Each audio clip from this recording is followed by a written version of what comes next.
Kwenye ile michuano ya UEFA Champions League ambayo tumeona vilabu mbalimbali vikipata majina na wachezaji wakubwa wakiwika, lakini pia baadhi ya wachezaji wadogo nao wakipata majina zaidi. Kuna tukio ambalo lilitokea mwaka 2010 kwenye hatua ya group stage ambapo mchezo ulikuwa unapigwa kati ya Real Madrid dhidi ya klabu ya Ajax. Wakati huo Suarez anakibonda na klabu ya Ajax Amsterdam ya pale nchini Uholanzi.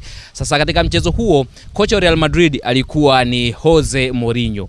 Na mchezo huo kati ya Madrid dhidi ya Ajax ulikuwa ni mchezo ambao ulikuwa mgumu kwa Madrid, lakini wakati Real Madrid wanaongoza kwa mabao 4-0 dhidi ya Ajax, nyota wawili wa timu hiyo ambao walikuwa ni Sergio Ramos pamoja na Xabi Alonso walikuwa wameonywa kwa kadi ya njano.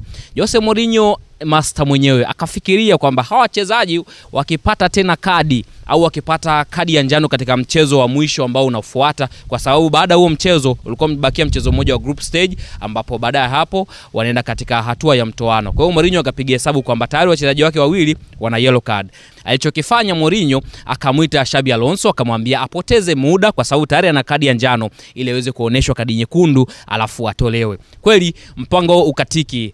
Xabi Alonso wakati wanapiga free kick akapoteza muda pale, akaonywa kwa kadi ya pili ya njano, baadaye akaoneshwa kadi nyekundu, akatoka kwenye mchezo. Kwa hiyo Real Madrid wakabaki 10. Baada ya Xabi Alonso kupewa kadi nyekundu, aliyefuata alikuwa ni Sergio Ramos ambaye naye aliambiwa inatakiwa apoteze muda ili aweze kuoneshwa kadi nyekundu. Kwa hiyo wakati wa mpira wa goal kick, goalkeeper badala ya kupiga akamuita Sergio Ramos aweze kupiga mpira huo mbele. Kwa hiyo Ramos wakati anapiga ule mpira akajifanya kama imeinama hivi, anavuta soksi, yani ana bye time. Kwa hiyo referee akamuonesha kadi ya pili ya njano na baadaye kadi nyekundu kwa kitendo cha kupoteza muda, na Real Madrid wakabaki 9 sasa uwanjani, lakini wakati huo wanaongoza kwa mabao 4-0. Kwa hiyo baada ya pale mchezo uliisha, lakini nyota wale mchezo unaofuata hawakucheza, kwa hiyo wakaenda kucheza katika ile hatua ya mtoano. Kwa hiyo lengo kubwa la Mourinho ilikuwa ni kwamba wachezaji hawa waingie kwenye hatua mtoano wakiwa hawana kadi hata moja, yani wakiwa clear kabisa. Kwa hiyo kama ni kadi